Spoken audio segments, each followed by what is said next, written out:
자, 그러면 오늘 이제 전도 교육에 대해서 이제 배우는 시간 갖겠습니다. 오늘은 여러분들이 이제 평상시에 그리스도인으로서 마땅히 해야 하지만 저도 마찬가지고요. 이제 쉽게 잘 못하는 게 전도죠.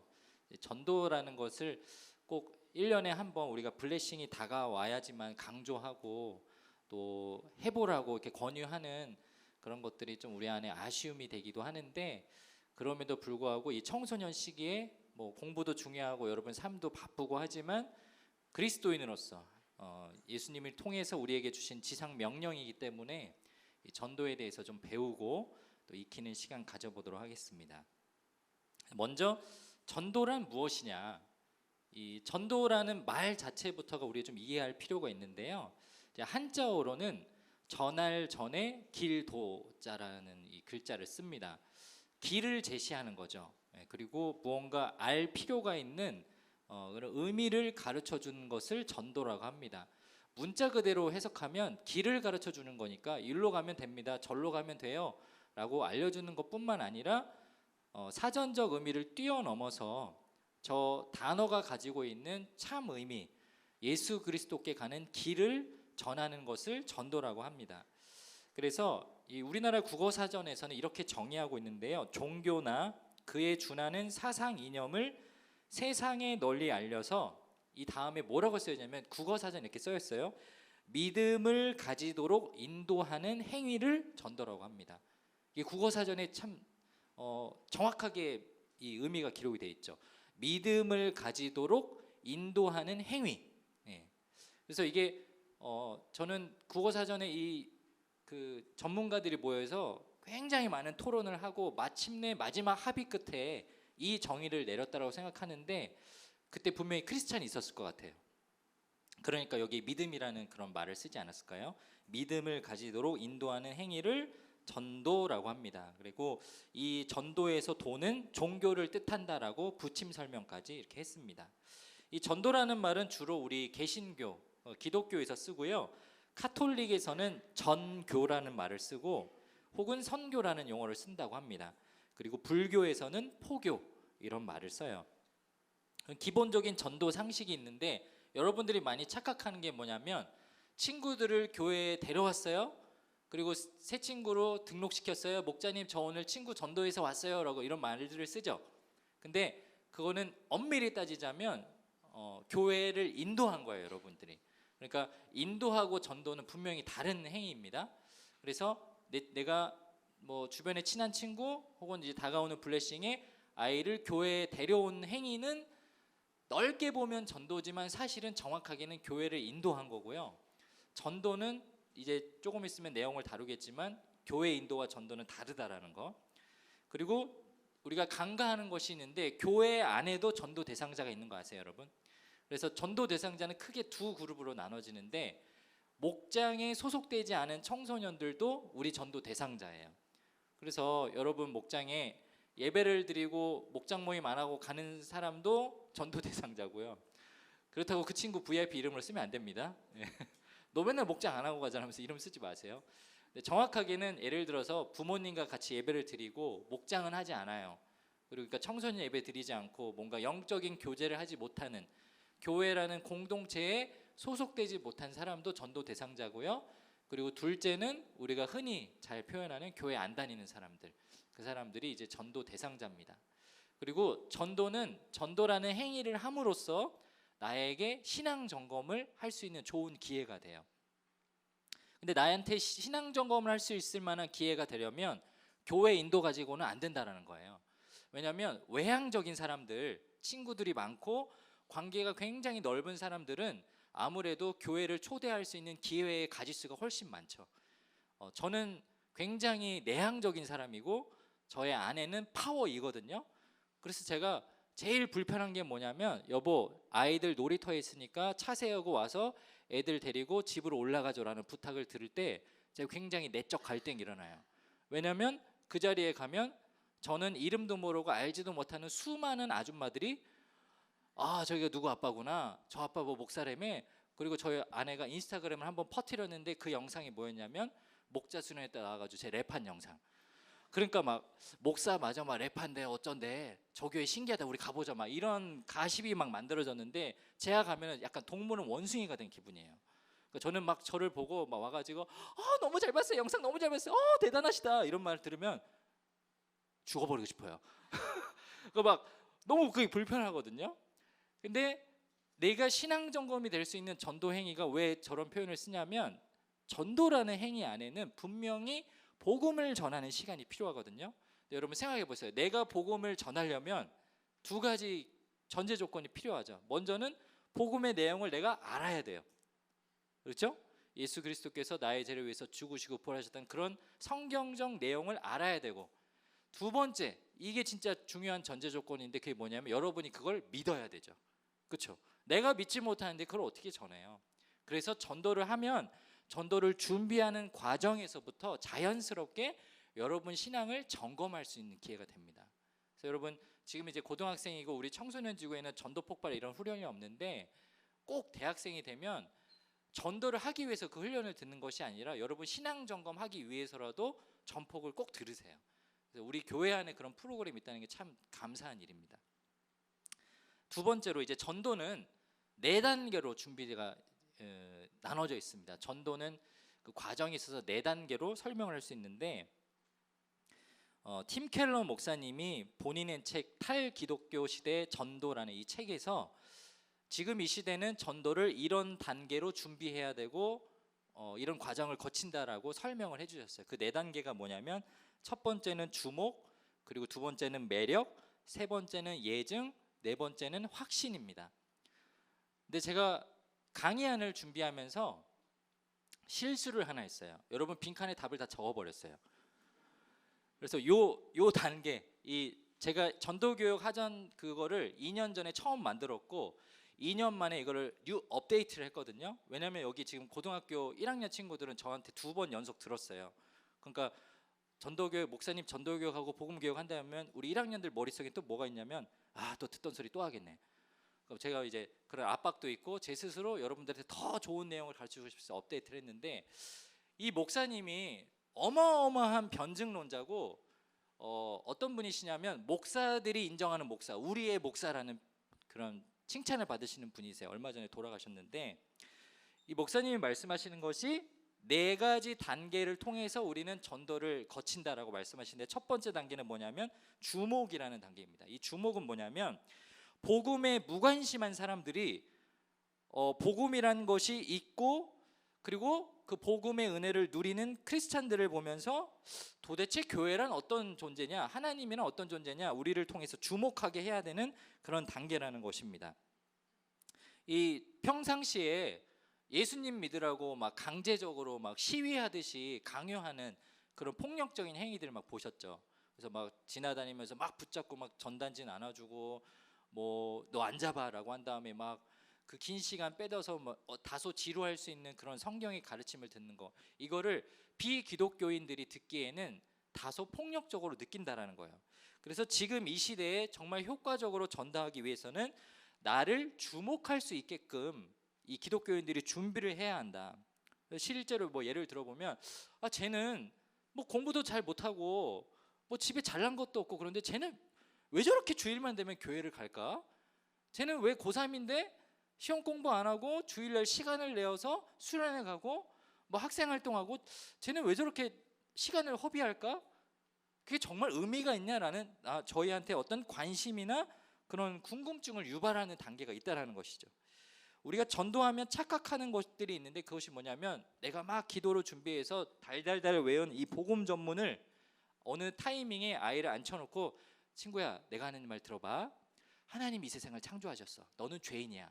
넌 지옥에 갈 수밖에 없어. 막 이런 내용을 막 설파하고 이게 전도의 가장 중요한 핵심이라고 생각하는 친구들이 있는데 맞아요.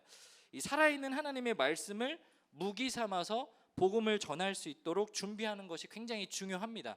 그게 빠지면 제가 전도가 아니라고 했잖아요. 그런데 복음을 메시지를 못 전하고 교회만 이렇게 데리고 왔다 갔다 하는 것은 의미가 없냐? 이제 그게 아니라는 거예요. 여러분이 여러분의 삶을 스스로 매력 있게 보이게 하고 그래서 쟤는 뭔가 좀 다른 것 같아. 제가 믿는 하나님은 좀 사람들에게 사랑을 정말 주시는 것 같아, 교회 다니면 뭔가 나한테 이익이 있을 것 같아 라는 그런 호기심에라도 여러분을 통해 교회로 오게 한다면 그것도 전도의 한 단계라는 거예요. 그래서 아주 중요한 복음이라는 메시지를 전달하기 위해는 여러분이 그 메시지를 전하는 메신저가 되어서 나를 봐, 나 교회 다니니까 나 참 평안하잖아, 내 삶이 좀 괜찮잖아, 네가 보기에 내가 좀 다르지 않니? 라는 매력을 느낄 수 있게 해줘야 된다. 그래서 실제로도 이 교회 안의 사람들과 교회 밖의 사람들이 여러분의 모습을 보고 교회라는 곳에 관심을 가지고 크리스찬에게 주목할 수 있도록 준비해야 된다는 것이 이제 첫 번째 단계 이야기입니다. 두 번째 단계는 매력이에요. 매력. 이 단계에서는 여러분에게 주목하고 관심을 가져서 여러분에게 뭐 교회도 물어보고 뭐 종교 행위에 대해서 물어보는 친구들에게 더 강력하게 기독교의 매력이 무엇인지 어필하는 단계입니다. 자, 기독교만 가지고 있는 탁월한 점이 있다라고 이 팀 켈러 목사님이 정하는데, 기독교의 가장 큰 매력은 의미와 초월이라고 이야기합니다. 의미와 초월. 이게 쉽게 말하면 이 문장, 이 단어 안에 답이 있는데요, 기독교만이 세상의 모든 무의미함과 세상의 모든 의미 있음에 대해서 설명할 수 있고 답을 줄 수 있다. 쉽게 말하면 이런 거예요. 여러분, 대부분의 사람들은 상대적 가치를 가지고 싸우죠. 야, 이게 의미가 있어. 아니야, 그게 무슨 의미가 있어. 이게 의미 있지 라고 하면서 정치도 그렇고 이성관이나 성격, 음식 뭐 여러 가지 합의점을 찾거나 싸우고 그걸 가지고 논쟁을 하는데, 복음은 그것에 있어서 완전히 내릴 수 없는 인간이 갖고 있는 여러 가지 질문에 대한 의미를 부여한다라는 것입니다. 가끔 이렇게 죽을 병에 걸려서 이제 부모님을 모시고 있는 그런 어른들이, 우리 부모님 너무 병으로 고생하시는데 이때쯤 됐으면 그냥 우리 안락사를 합시다, 그래서 고통 없이 지금이라도 우리 부모님이 고통 없이 돌아가실 수 있게 도웁시다. 이쪽은 어떤 것에 의미를 두는 거예요? 우리 부모의 고통을 애통하고 고통하는 것에 공감하는 쪽의 의미죠. 근데 반대쪽 자녀들은 무슨 소리냐고, 할 수 있는 만큼 계속 치료하고 하루라도 우리가 자녀로서 부모님 얼굴 한번 더 보고 더 사랑해야 되는 거 아니냐고, 지금 당신들 지금 치료비 아까워가지고 안락사 하자는 거 아니냐고 막 싸움을 하겠죠. 이 사람들에게 주어진 의미는 뭐예요? 현재의 삶이에요. 내가 더 고통스럽게라도 연명하느냐, 아니면 내 삶의 시간을 스스로 끊을 수 있게 도와주느냐. 근데 기독교는요, 이 둘이 싸우고 있는 논쟁점의 그 위의 의미를 전수해줘요. 뭐라고 얘기하죠? 이 땅에서의 삶은 언젠가 끝이 납니다. 그러나 예수 그리스도를 믿는 사람은 죽음 이후에 천국이 있습니다. 그들이 전혀 생각해보지 못했던 죽음과 삶에 대한 패러다임을 깨뜨리는 의미를 준다는 거예요. 기독교가 그런 매력이 있다는 거죠. 그리고 초월, 이 초월은 무엇이냐면, 인간이 세상에 일어나는 일의 대부분에 대해서 답을 찾을 수 있어요. 과학도 발전했고 원인도 발견하고 결과도 유추해냅니다. 그런데 결국은 궁극적으로 어떤 질문에 답을 내리지 못하는 아주 세밀한 문제들이 있어요. 인간은 언제 죽는가? 인간이 태어나고 죽는 것이 어떤 의미가 있는가? 그래서 가끔 여러분 등산해 보지 않았을 텐데, 막 봉우리 같은데 어디 뭐 한라산 뭐 이런데 정상 등반하면요, 거기 가면 할아버지 할머니 같은 분들은 한숨을 푹 쉬면서 어떤 얘기 합니까? 열심히 살았네. 사는 것이 뭐가 의미가 있는가? 다시 내려가야지. 뭐 이런 시인 같은 풍자를 하잖아요. 그러니까 인간 내면에는 그런 게 있다라는 거예요. 삶이 뭐가 의미가 있지? 죽는 게 뭐가 의미가 있지? 내가 7, 80년 살았는데 나한테 남는 게 뭐가 있지? 그런 의미들에 대해서 초월적인 그 인간이 내릴 수 없는 한계에 대해서 미답을 준다는 것이 기독교라는 것을 여러분이 어필하는 거예요. 자, 세 번째 단계는 예증의 단계입니다. 예증의 단계. 자, 이 단계가 사실은 여러분 친구들이 가장 교회에 오지 않는 이유와 맞닥뜨리는 단계예요. 야, 나는 하나님 없다고 생각해. 야, 교회 가가지고 뭐 니들 말하는데 뭐, 야, 기독교는 예수님만 믿어야지 구원받는다고 말한다며. 그거 약간 폭력적인 거 아니야? 그 우리 엄마 아빠 다 불교 다니는데 우리 엄마 아빠 다 지옥 간다는 거야? 왜 니네는 그렇게 폭력적으로 말해? 이런 질문을 받을 수도 있잖아요. 성경적으로 여러 가지 이 세상에 이해가 안 되고 또 신에 대한 그런 질문들을 우리가 믿는 하나님은 이렇게 설명하셔. 내가 보는 성경 말씀은 이렇게 설명하고 있어. 여러분이 그렇게 설명해 주는 단계가 예증의 단계예요. 그래서 이거를 준비하려면 여러분이 정말 성경을 많이 읽어야 되고요. 공부도 해야 됩니다. 예를 들면 뭐 신은 어디에 있는가? 신은 아예 없는 것이 아닌가? 악은 왜 존재하는가? 하나님은 왜 잔인한 명령을 내리시는가? 그래서 이 현대과학과 기독교가 충돌을 할 때 성경은 어떻게 말하고 있고, 지적이고 이성적인 기독교에 대한 의심이나 궁금증을 우리 전도 대상자가 물어볼 때 여러분들이 대답할 수 있어야 한다는 거예요. 근데 이때 여러분들이 가져야 하는 태도가 하나 있는데, 너무 막 시니컬하게 말하는 친구들 있잖아요. 막 교회 야 교회 다녀봤는데 진짜 별로야. 그리고 나 그때 그 이상현 목사님 그 사람한테 상처받았어. 이름도 이상해가지고 말이야. 그래서 막 그냥 무지성으로 교회를 까내리는 친구들 있잖아요. 그 친구들 있을 때 여러분 솔직히 여러분의 마음은 어때요? 그래, 너는 그냥 뭐 네 마음대로 살아라. 네 살다가 뭐 지옥 가든지 말든지 내가 어떻게 너까지 챙기겠냐, 막 포기하고 싶을 때가 있잖아요. 그러지 말라라는 거예요. 저는요 그걸 어떻게 받아들이냐면, 나는 정말 이해가 안 되는 것 같아. 야, 무슨 하나님이 그래? 난 네가 말하는 게 이해가 안 돼. 야, 그게 무슨 말이 되냐라고 말하는 그 친구의 마음 한켠에는, 야, 내가 좀 이해할 수 있게 설명해 줘봐. 야, 네가 그렇게 믿는다면 나도 좀 한번 믿어보고 싶어라는 마음이 정말 10분의 1, 100분의 1이라도 있다라고 저는 믿거든요. 그래서 여러분이 그런 전제를 가지고 여러분한테 막 이렇게 푸념하고 그런 친구들이 있으면 이야기를 들어줘야 돼요. 자, 대표적인 거 질문이 여러 가지가 있는데 기독교에 대해서 한 가지만 한번 예증을 한번 해볼게요. 하나님은 왜 악을 내버려 두십니까? 자, 이 질문은 하나님이란 단어를 신으로 바꾸면 이 세상 모든 사람들이 살아가면서 한 번쯤은 생각해 볼 만한 질문이에요. 신이 있다면 왜 이 세상에 악함을 내버려 두냐? 신이 있다면 이런 나쁜 범죄자들, 미안해 여기 손가락질한 거 아니에요? 일어나. 그렇지. 지금 잠에서 깨세요. 막 그런 악함들을 왜 내버려 두시냐? 이거는 무신론자건 유신론자건 그런 질문들을 합니다. 자, 그러면 우리 기독교에는 뭐라고 믿어요? 전제가 있잖아요. 신은 없다. 하나님만 유일한 신이다라고 믿죠. 유일신을 믿잖아요. 주어를 바꿔서 하나님은 왜 악을 내버려 두십니까? 라는 여러분이 그 질문을 받았을 때 성경적으로 설명해 줄 수 있어야 돼요. 자, 두 가지로 설명할 수 있는데 오늘은 시간이 없어서 한 가지만 설명해 볼게요. 왜 하나님은 악을 내버려 두시느냐? 에베소서 6장 12절에 이런 말씀이 있어요. 우리는 사람을 대항하여 싸우는 것이 아니라 하늘과 이 어두운 세상을 지배하고 있는 악한 영들인 마귀들을 대항하여 싸우고 있습니다 라는 성경 말씀이 있습니다. 자, 우리 인간 사회에 살아가고 있는 사람들이 뭐랑 싸운다라고 말하죠? 마귀랑 싸운다고 말해요. 마귀. 꼭 이런 얘기하면 나한테 질문해. 하나님이 그럼 마귀를 왜 만드셨나요? 그거 얘기하면은 저랑 30분 동안 신학 토론해야 돼요. 천사론 가지고 제가 배운 거 가지고 설명해 줘야 되는데 얼마든지 설명할 수 있지만 지금은 이제 무서워서 도망가는 거 아니야? 다음 주에 설명해 줄게. 성경 말씀만 근거로 가지고 제가 한 가지 방법으로 논증을 해볼게요. 자, 이 세상에 공중 권세 잡은 사단의 영으로 가득 차 있다. 이 말은 무엇이냐면 하나님이 우리를 언더커버하면서 다스리는데 하나님과 인간 사이에 뭐가 있다고? 사단이 있다고. 그래서 얘가 세상 권세를 이제 1차원적으로 그림을 그려보자면 하나님이 다 다스리려고 하는데 이 원 테두리 안에 그 다음 원에 악한 영들이 판을 치고 계속 순환을 하면서 하나님이 여기 들어오려고 그러면 막 틀어막고 그걸 싸운다 그래요. 그거를 신학적인 용어로 영적 전쟁이라 말합니다. 자, 그런데 그런 공격이 들어올 때 이 테두리의 가장 중심에 있는 사람은, 하나님이 주신 창조물은 가끔 그거를 악한 영을 꿰뚫고 하나님의 말씀을 들어서 깨달아서 영적인 전쟁에 버텨내기도 하지만, 그러지 못한 사람들은 계속 악한 영의 지배를 받고 있죠. 그럼 하나님, 악한 영들이 활개치는 것을 왜 내버려 두시느냐? 하나님이요 이렇게 기다리고 계세요. 디모데전서 2장과 그 다음에 베드로서 3장에 뭐라는 말씀이 있냐면, 하나님께서는 모든 사람이 다 구원받고 진리를 알게 되기를 원하십니다. 그리고 베드로서 3장에는 사랑하는 자들아, 죽게는 하루가 천년 같고 천년이 하루 같다는 이 한 가지를 잊지 말라. 9절, 주의 약속은 어떤 이들은 더디다고 생각하는 것 같이 더딘 것이 아니라. 하나님 왜 악한 자를 내버려 두십니까? 라고 하는데 하나님은 내버려 두는 것이 아니라고 말씀하세요.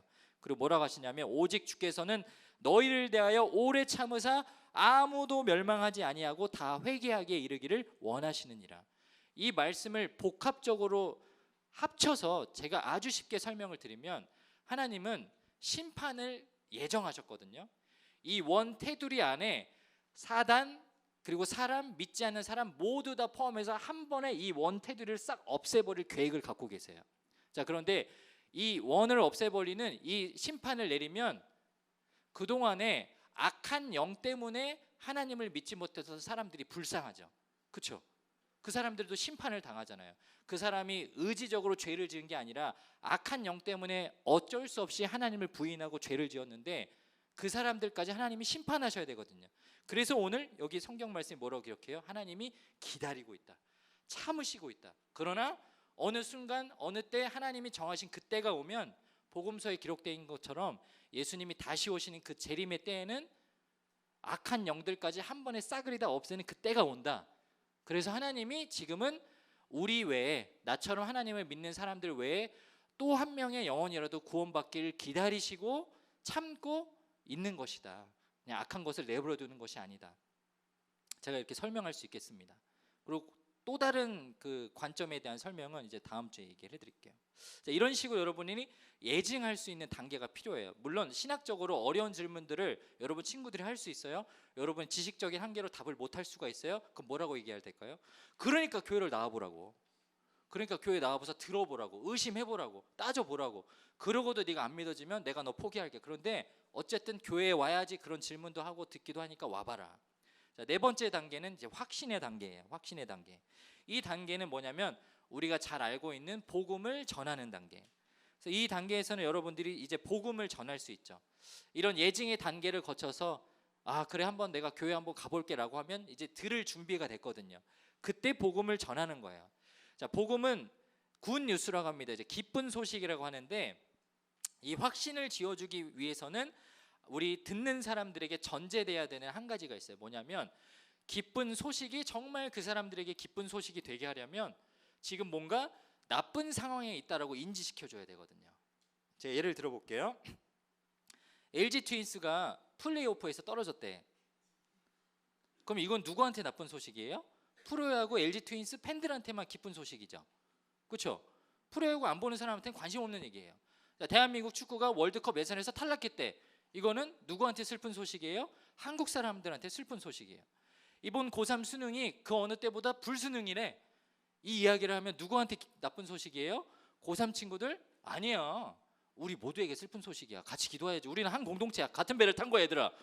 3학년 선배들은 알아서 하시고요. 지금 그러면 안 된다. 지금 한 바위를 탄 거예요. 우리 지금 같이 기도해야 되는 겁니다. 그렇죠?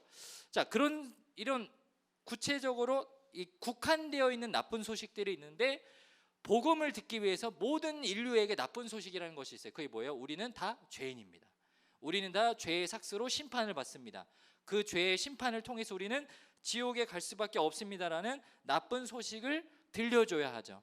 그 소식을 들어야 그런데 너 구원받을 수 있는 기쁜 소식이 있어라고 말하면서 복음을 전할 수 있어요. 자, 확신의 단계에서는 그게 굉장히 중요하다는 것입니다. 자, 그러면 그 확신의 단계에서 전하는 복음, 그 전도의 내용이 무엇인가? 이게 오늘 사실은 가르치고 싶은 내용의 핵심인데 세 번째 전도의 내용은 뭐냐면 바로 이거예요. 여러분 한번 따라해 보세요. 기독. 네. 영어 단어는 Christ라고 하고 한자어는 기독이라고 하고 우리나라 말로는 그리스도라고 합니다. 크리스찬이 무엇입니까? 라고 누구한테 물어보면 사전적인 정의로는 여러분 이렇게 말할 수 있어요. 네, 크리스찬은요 예수를 그리스도라고 믿는 사람들입니다. 이 문장이 너무너무 중요하기 때문에 기독교라는 사람을, 하나님을 믿는 사람을 뭐라고 정의해요? 하나님 믿는 사람이라고 안 해요. 기독교인이라고 하고 크리스천이라고 하죠. 그 말 안에 핵심으로 다 들어가 있는 단어가 그리스도예요. 자, 그러면 예수님을 그리스도로 믿는다. 이 말에는 어떤 의미가 있냐? 영적인 의미가 있냐? 먼저는 예수라는 그 이름에 대한 뜻을 알 필요가 있습니다. 마태복음 1장 21절에 나오는데요. 아들을 낳으리니 이름을 예수라 하라. 이는 그가 자기 백성을 그들의 죄에서 구원할 자이심이라 이렇게 나옵니다. 자, 예수라는 이름의 뜻이 뭐라고요? 자기 백성을 그들의 죄에서 구원할 자. 그러면 이 예수님은 이 땅에 오신 이유부터가 확실해지죠. 뭐 때문에 오신 거예요? 하나님의 백성들을 구원할 목적을 가지고 이름마저도 그 이름을 가지시고 태어나셨어요. 자, 그런데 우리가 예수님이 그리스도인 것을 믿는 사람들이 크리스찬이다라고 제가 정의했잖아요. 그러면 예수를 알았으면 그리스도의 의미도 알아야 돼요. 자, 그럼 그리스도는 어떤 의미가 있느냐? 그리스도는 이제 헬라어고요. 이 말을 히브리어로 번역하면 메시아입니다. 우리가 잘 알고 있는 메시아. 이 메시아라는 이 단어의 뜻이 뭐냐면 기름 부음 받은 자라는 뜻이 있어요. 그 당시 구약 시대를 통틀어서 기름 부음 받은 자는 세 가지 직업에 족한 사람들이 기름 부음을 받았는데, 첫 번째는 대제사장이고, 두 번째는 선지자고, 세 번째는 왕입니다. 메시아, 기름 부음 받은 사람은 대제사장, 선지자, 왕인데, 이 사람들은 각각 자기 역할이 있었어요. 첫 번째로 대제사장은 어떤 사람이냐면 성막, 여러분 성막 떠올리면 돼요. 성막을 짓고 나서 하나님이 대속제일이라고 정해줬거든요. 그날은 이스라엘 온 백성의 죄를 대제사장이 대표로 제사를 드리고, 하나님 저희의 죄를 용서해 주세요. 왜냐하면 죄가 있으면 저희는 다 죽거든요. 심판당하거든요. 저희를 용서해 주세요. 저희가 내일 하루 더 살 수 있게 저희에게 생명을 주세요. 구원해 주세요. 그래서 죄로 인해 심판받을 수밖에 없는 그 죄의 문제를 해결하는 책임자가 대제사장이었죠. 그다음에 선지자는 누구냐면 하나님이 직통으로 말씀을 전달해서 그 말씀을 사람들에게 전하는 사람이었어요. 하나님의 말씀을 가르치기도 했고, 우리가 열왕기하 말씀 살펴봤지만 엘리야, 엘리에서 이런 선지자들이 막 기적을 일으키죠. 그 사람한테 파워가 있어서가 아니라 하나님이 그에게 능력을 주셔서 그런 일들을 해냈습니다. 그리고 왕, 마지막으로 기름 부음 받은 존재는 왕인데, 왕은 뭐 하는 사람이에요? 일단은 나라를 다스리는 사람이에요. 근데 하나님 나라 입장에서의 기름 부음 받은 자 예수님은 이 하나님 나라 온 열방을 통치하신다라고 표현을 쓰죠. 그리고 그는 죄가 없으시기 때문에 공의로움으로 이 땅을 다스리십니다. 그런데 예수님이 이 세 가지 직분의 역할을 다 감당하셨어요.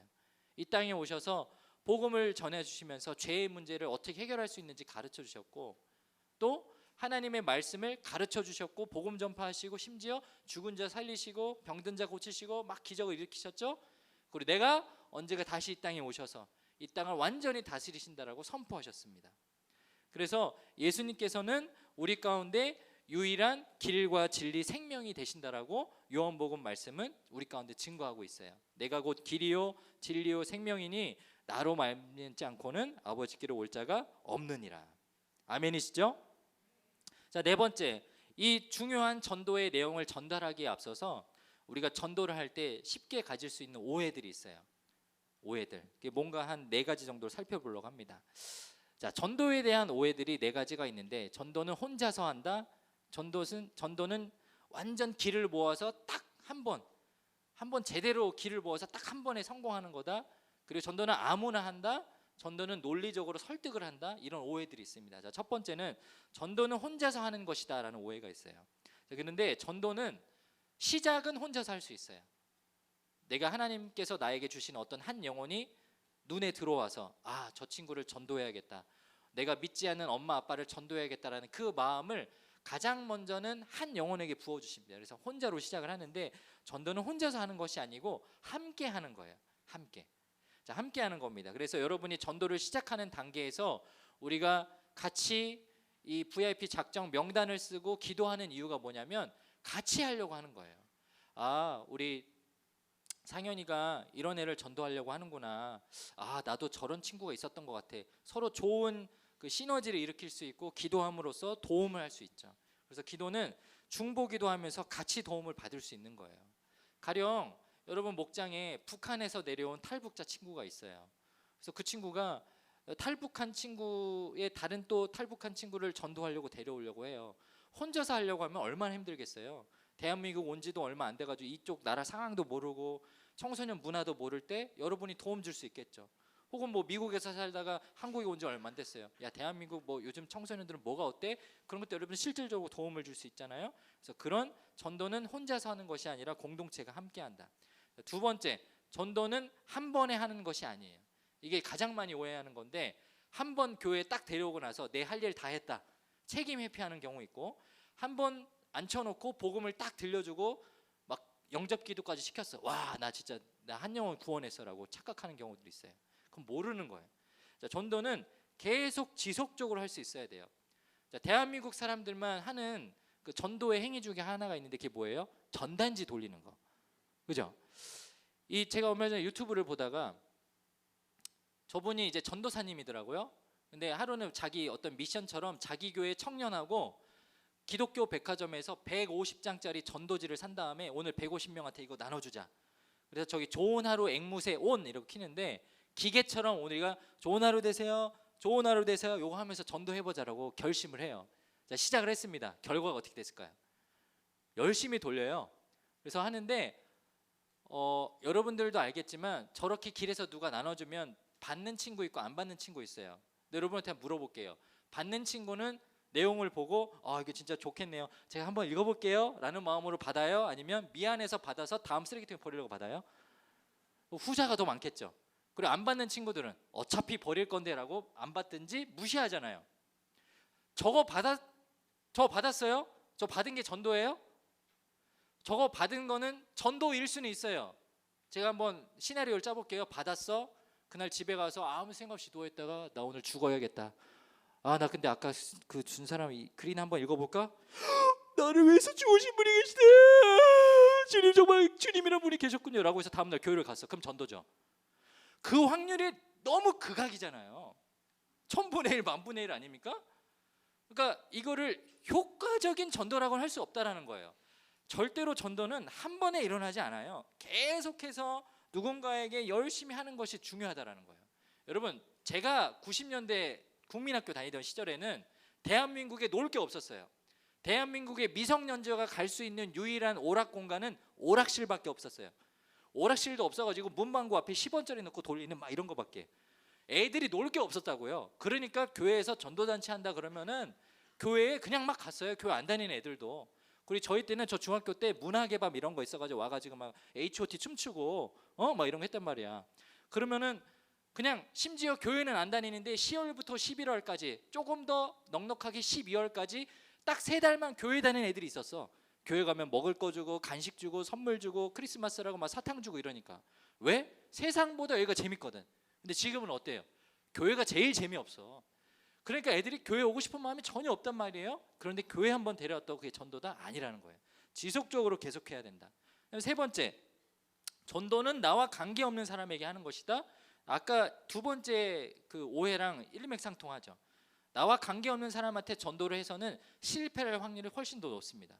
그래서 전도는 나 오늘 막 복음으로 무장했어, 나 기도했어, 나 오늘 놀이터에서 만나는 어떤 사람이라도 나 복음 전할 거야.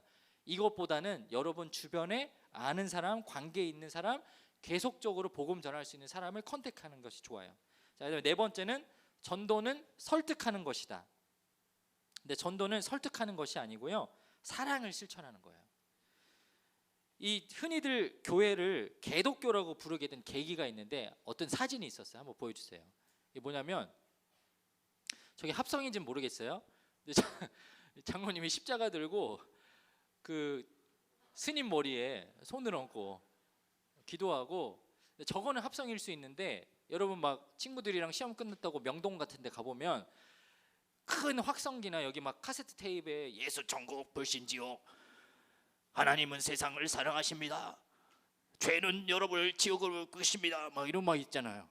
그런 거 막 듣고, 여러분 그런 거 들으면 같은 크리스찬이지만 가가지고 너무 열심히 전도하고 계셔서 정말 최고 막 이렇게 칭찬해주고 싶어요? 막 부끄러워서 도망가고 싶어요?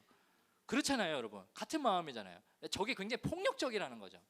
그리스도인이 전도를 할 때 논리적으로 야, 내가 말하는 게 무조건 옳아, 하나님밖에 없다니까, 야 너 진짜 지옥 간다니까, 막 강압적으로 하는 것은 오히려 나쁜 효과를 내요. 정말 여러분이 전도하고 싶으면 먼저 그 영혼을 정말 사랑해야 됩니다.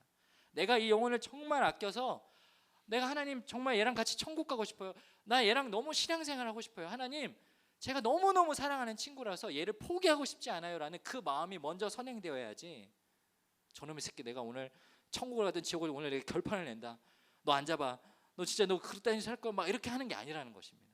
그래서 여러분이 가장 먼저는 하나님 앞에 전도할 영혼을 설득하는 그런 마음으로 막 싸우듯이 하는 것이 아니라 사랑을 하는 것이 필요하다. 이제 마지막인데요, 이 전도를 하기 위한 5가지 준비의 단계가 있어요. 한번 여기 앞에 있는 5가지 한번 읽어볼까요? 시작. 기도하라, 섬겨라, 초대하라, 인도하라, 중보하라. 이 5가지의 단계를 통해서 우리가 이제 정말 한 영혼을 하나님께 인도하는 전도를 할 수가 있습니다. 첫 번째는 기도하라는 거예요. 기도하라는 거. 이제 부끄러운 얘기인데 제가 이제 저한테 스승이 되는 목사님이 한 분 계세요. 저한테 이 지구촌 교회, 저는 우리 지구촌 교회에서밖에 사역을 안 했는데 제가 15년 동안 사역하는 동안 이분의 영향을 정말 많이 받았어요. 목사님한테 가장 배우고 싶었던 게 뭐냐면 영혼을 향한 그 사랑의 마음이었어요. 저는 너무 완벽한 T라 미숙해 막 계속 나오죠. 저는 너무 미숙한 T여가지고 공감을 잘 못해요. 근데 목사님이랑 어디 이렇게 신방을 같이 다녀보고 누군가의 이야기를 들어보고 하면 내가 봤을 때는 별 얘기 아니거든? 진짜 별 얘기 아니야. 뭐 굳이 비유를 하자면 저 감기에 걸려가지고 진짜 3일 동안 일어나기도 너무 힘들었어요 하는데 벌써 울고 있어. 저는 그게 너무 신기하기도 했고 부럽기도 했거든요. 왜냐하면 알잖아요. 감기 걸려서 3일 동안 힘들어서 아무것도 못했다는 사람이 앞에서 목사님 울면서 정말 힘들게 죽겠어요 이러면 어떻게 해서 마음이 저 나았어요 목사님 저 괜찮습니다 울지 마세요 막 이럴 거 아니야. 그래서 막 그걸 보고 와 어떻게 저렇게 사람 마음을 막 어떻게 저렇게 공감할 수 있지? 뭐 나도 막 눈물이 있었으면 좋겠다. 그리고 막 그런 로망이 있었거든요. 막 저도 막 설교하면서 막 울다가 여러분 막 이렇게 울고 막 그러게 막 대단해 보이진 않아도 조금 정말 진실성이 느껴질 수 있겠다. 그런 게 저는 너무 튀니까 막 그게 안 되거든요. 근데 나이가 드니까 눈물이 나더라고요. 두 가지 이유 중에 하나인데 하나는 생물학적인 이유예요. 나이가 드니까 눈물이 많아져요. 저 올림픽 하다가 금메달 메면 갑자기 이래요. 경기도 안 봤는데 제가 막 인터뷰 나와서 정말 국민들께 감사드립니다. 왜 비웃어 목사님? 목사님 40대 되면 눈물 난다니까? 여자잖아 더 확실해. 그 갱년기 아니라 막 눈물 나요. 40 넘으니까 진짜 그렇게 되더라고. 신기하더라고. 내가 안 그럴 줄 알았는데. 근데 하나는 뭐냐면 기도하니까 눈물이 나요. 제가 어떤 경험을 했냐면 여러분들이 막 기도 제목 주잖아요. 그 기도 제목 준 거를 목자님들이 취합해서 저한테 줘요. 솔직히 말하면 여러분 얼굴은 모를 때도 있어요. 얘가 기도 제목 이렇게 내놨는데 얘가 누군지 내가 몰라. 여러분 너무 많으니까 이 200명 넘게 예배드리는 인원에서 여러분 이름을 한 명 한 명 다 못 외울 때가 있잖아요. 근데 기도를 하다 보면 내가 얘 얼굴 보지도 못했고 그러는데 어느 날 목자님이 기도 응답으로 이런 일이 있었어요. 그러면 막 엉엉 울지는 않지만 마음속에 불끈 눈물이 확 맥혀요. 혼자 있으니까 막 주접떨면서 목자님 저 울고 있어요 막 이러지 않잖아요. 근데 신기하게 그게 되더라고요. 저는 전도에 있어서 처음과 끝이 일맥상통하는데 제일 중요한 게 기도예요.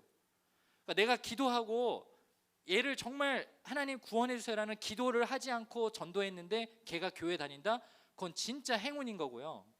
내가 기도하지 않아서 대부분은 전도가 실패하고 중단되는 경우가 많아요. 그래서 여러분 제가 이 작정 명단을 써서 내라고 할 때 이게 별거 아닌 것 같지만 진짜 중요한 단계예요. 오늘 여러분들이 이제 마지막 날이잖아요. 자세히 써야 돼요. 내가 이런 것까지 기도 제목으로 낼까가 아니라 이런 것까지 내야 돼요. 목자님 얘는 진짜 제 불쌍한 애예요. 얘 교회 안 다니면 진짜 큰일 나는 애예요. 얘 너무너무 불쌍해요. 그런 마음을 가지고 여러분 스스로 기도해야 된다. 두 번째는 VIP를 섬겨야 됩니다.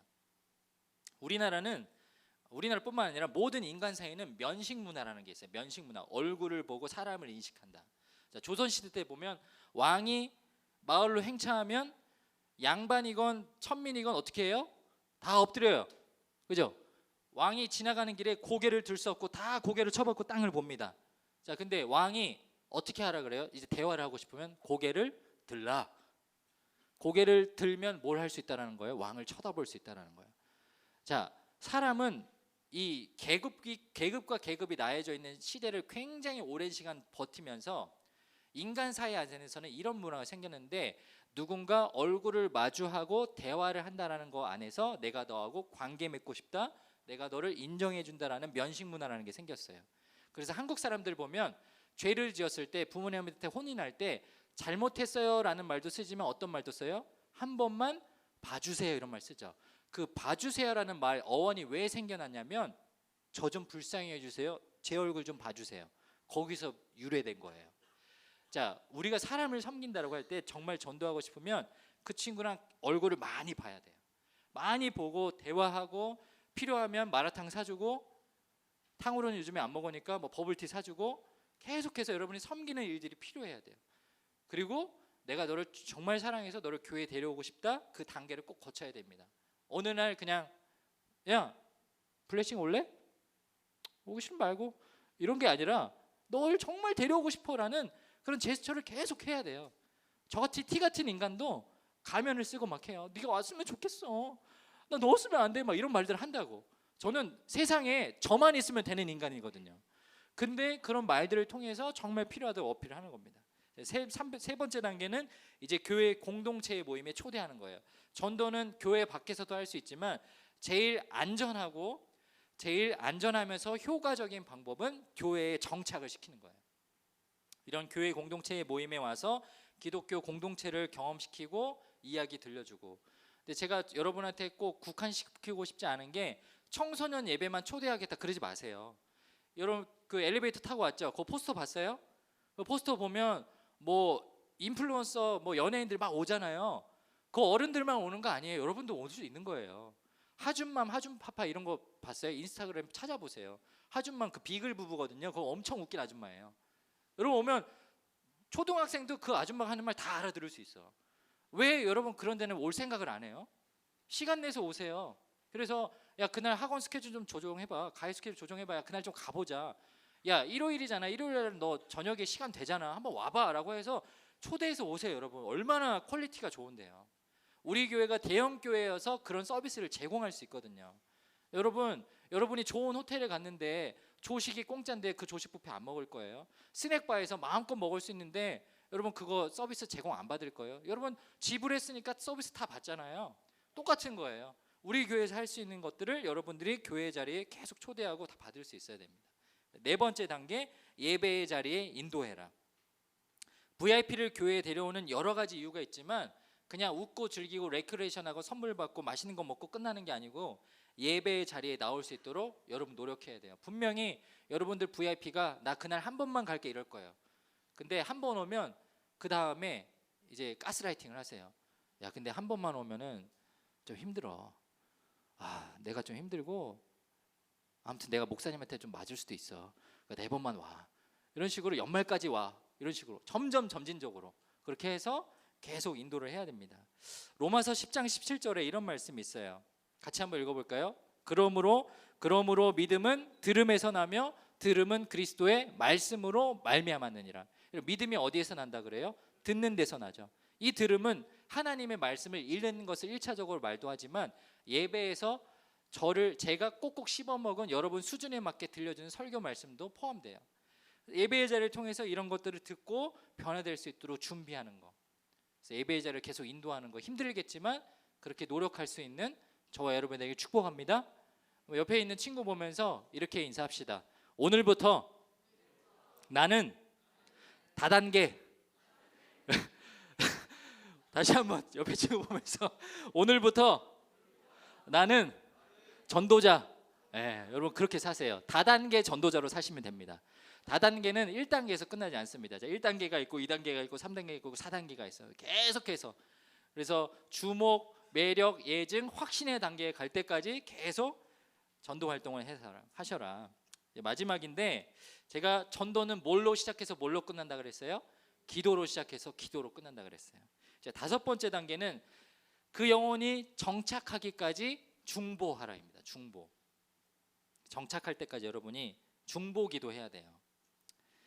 그래서 이 단계를 준비하기 위해서 여러분들이 해야 되는 숙제가 하나 있어요. 그게 뭐냐면 그 VIP 영혼을 위해서 그 영혼의 정착을 위해서 여러분들이 직접 기도문을 작성해서 기도하는 거예요. 그래서 이 중보 기도문을 여러분이 작성해서 기도를 해보는데 중요한 포인트가 있거든요. 그래서 제가 먼저 예시를 보여드리고 그 다음에 설명을 드릴게요. 이제 제가 믿지 않는 청소년이라 생각하고 이제 제가 기도를 하는 거예요. 하나님 아버지, 저의 사랑하는 친구 상현이를 위해서 기도합니다. 하나님께서는 아무도 멸망하지 않고 예수님을 믿고 구원받기 원하시는 분이심을 믿습니다. 제가 아까 설명했죠. 하나님 그런 분이시다라고. 그리고 이번 블레싱에 상현이가 방문하게 해주셔서 감사합니다. 계속해서 교회에 나와 예수님을 믿고 하나님의 자녀가 되도록 도와주세요. 이 첫 번째 그 기도 문단의 핵심이 뭐예요? 계속해서 교회에 나오고 하나님의 자녀가 될 수 있게 해달라. 이제 그런 중보 기도를 하는 거예요. 두 번째는 얘가 교회에 나오지 못하게 하는 분명히 반대되는 세력들이 있어요. 악한 영들이 괴롭힌다 그랬잖아요. 그거를 대적하는 기도를 하는 거죠.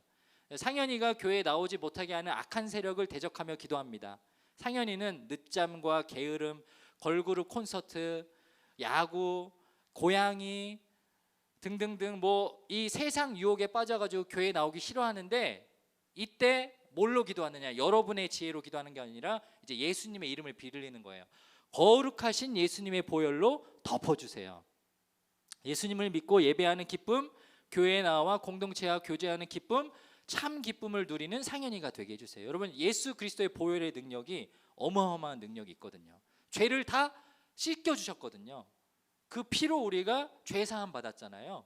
그래서 그거를 여러분이 이 문구에 넣어서 하면 하나님도 기도를 듣다가 그래 뭐 네 기도 들어줄게. 잠깐만, 야 예수님의 피? 야 그건 좀 내가 좀 부담스럽잖아. 알았어, 들어줄게. 이렇게 된다고요. 제가 지금 농담스럽게 말했지만 여러분이 기도할 때 어떤 어구를 쓰느냐, 이거 굉장히 중요합니다.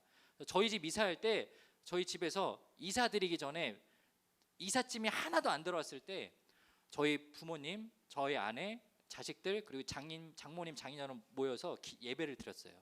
예배 드리고 이제 저보고 목사니까 입주 예배 말씀 준비하라고. 그래서 막 말씀 나눴죠. 기도하고 마쳤는데 갑자기 엄마가 2부 순서가 있다고 하더니 방으로 각자 흩어져서 보혈의 피를 바르고 옵시다. 벽에다가 보혈의 피를 바릅니다. 이러면서 기도하고 다시 거실에 모였다니까. 그게 여러분 무슨 미신적인 행위가 아니고, 물론 이 행위를 하지 않아도 예수 그리스도의 피로 덮는 가정 되게 해달라고 우리 기도했지만 그 센스가 필요해요. 그다음에 세 번째, 이제 마지막 기도문 뭐라고 기도하냐? 하나님, 상현이가 신실한 하나님의 자녀가 되어서 이제는 또 다른 불신자를 교회로 인도하는 전도자가 되게 해주세요. 우리를 통하여 복음의 역사를 이루실 살아계신 예수님의 이름으로 기도합니다. 아멘. 내가 전도한 한 영혼이 정말 예수님 믿고 하나님 자녀 되고 복음의 능력에 사로잡혀서 또 다른 전도의 열매를 낼 수 있도록. 그래서 키포인트가 3가지가 있는데 거기다 제가 다 써놨어요. 구원의 역사를 신뢰하는 선포가 들어가야 되고, 지속적인 교회 참여에 대한 소망, 그리고 공동체의 정착과 전도의 열매를 기대하는 마음이 꾹꾹 눌러서 담겨있는 기도문. 그래서 여러분 그거 써보세요. 그거 써보시고, 제가 숙제로 내지는 않겠지만 다음에 모였을 때 막 그런 것도 나누고 그랬으면 좋겠습니다. 이제 같이 기도하고 하나님 앞에 나아갔으면 좋겠는데, 오늘 우리가 성경 봉독하면서 함께 외쳤던 말씀 있죠. 복음이 세상 사람들 보기에는 미련하다라고 느낍니다. 야, 교회 다니는 것이 뭐가 의미가 있어? 전도가 뭐가 의미가 있어? 그냥 나는 내 삶 만족하면서 내 마음대로 살 거야. 근데 나이가 들고 인생의 끝자락에 다가오면 모든 사람은 약속이라 한 듯 자기 삶에 대한 의미의 질문을 던집니다. 내가 지금껏 뭐 하며 살았지? 무엇을 위해 살았지? 근데 여러분 잘 떠올려 보세요. 기독교인은 그게 끝이 아니거든요. 그 다음이 있거든요. 이제 하나님 나라에 간다는 소망이 있기 때문에 마지막 죽는 순간에 그걸 아쉬워하지 않고 허무하다고 생각하지 않아요. 여러분 주변에, 여러분 부모님에게, 여러분 친구들에게 그 놀라운 의미를 전해야 되지 않을까요? 예수님이 정말 구원자 되심을 전해야 되지 않을까요? 우리가 이번 블레싱을 통해서 그런 놀라운 복음의 열매를 맺을 수 있는 저와 여러분에게 축복합니다. 우리 그런 마음으로 함께 중보하는 마음으로 이 찬양 불렀으면 좋겠는데요. 우리 다 함께 일어나서 우리 가운데 생명을 주신 그 이름 예수, 그 예수의 이름을 같이 한번 외치고 기도하고 우리 블레싱을 위해서 함께 중보하는 시간 가지도록 하겠습니다. 슬픈 마음 있는 자, 슬픈 마음 있는 자, 몸과 영혼 병든 자, 누구든지 부르시오, 누구든지 부르시오, 예수 이름 부르시오. 그 이름을 믿는 자, 그 이름을 믿는 자, 그 이름을 부르는 자, 그가 어떤 사람이든 그는 구원 얻으리. 예수 예수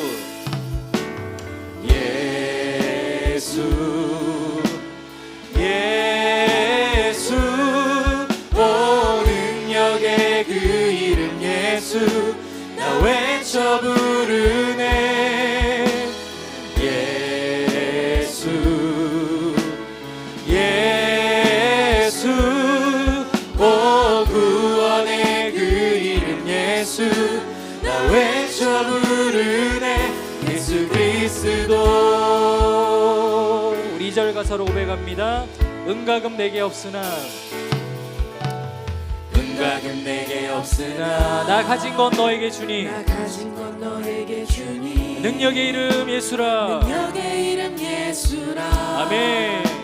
그 이름을 붙드시오 그 이름을 믿는 자 그 이름을 외치는 자 그가 어떤 사람이든 그는 주의 영광 보리라 예수 예수 예수 오 능력의 그 이름 예수 나 외쳐 부르네 예수 예수 오 구원의 그 이름 예수 나 외쳐 부르네 예수 그리스도. 우리에게 주신 놀라운 이름 우리에게 주신 영광의 이름 나 어찌 잠잠하리 세상에 크게 외쳐 부르리 나의 주 예수 그리스도 예수 예수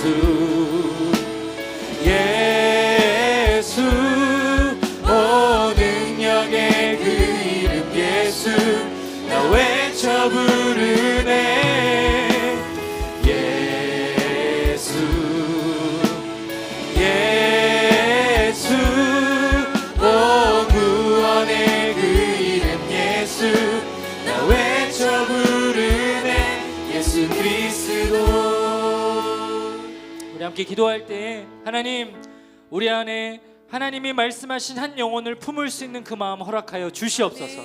우리 안에 귀한 전도의 가르침을 주셔서 감사합니다. 그러나 전도의 시작과 끝은 기도에 달려있음을 배웠습니다. 하나님 오늘부터라도 내가 한 영혼 위해서 기도하고 그 영혼을 위해서 정말 애달픈 심정으로 주님 앞에 부르짖고 그 아이가 이 교회에 하나님의 자녀로 구원받고 정착할 수 있을 때까지 기도할 수 있는 나의 삶이 되게 하여 주시옵소서.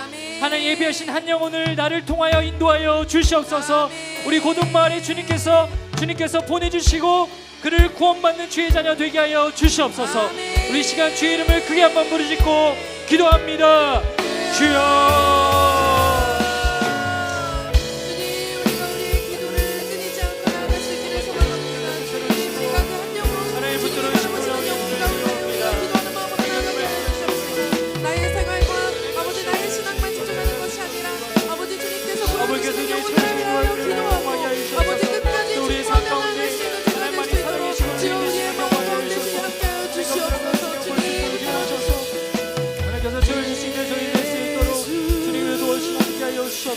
예수 오 능력의 그 이름 예수 나 외쳐 부르네 예수 예수 오 구원의 그 이름 예수 나 외쳐 부르네 예수 그리스도. 사랑의 하나님 가장 먼저는 우리를 하나님의 자녀 삼아주셔서 감사합니다. 우리도 어느 누군가에 의해서 복음을 듣고 교회에 나와왔고 그리고 오늘 이 시간 예배자로 이 자리에 섰습니다. 하나님 여전히 내 삶의 주변에 하나님 이 복음이 필요한 사람들이 있습니다. 혹여 그동안 나의 교만함으로 안일함으로 그 영혼을 찾지 못하고 바라보지 못했다면 하나님 아버지의 마음으로 그 영혼 불쌍히 여기는 저희들 되게 하여 주시옵소서. 이 블레싱을 저희 가운데 다시 한번 전도할 수 있는 기회 주셔서 감사합니다.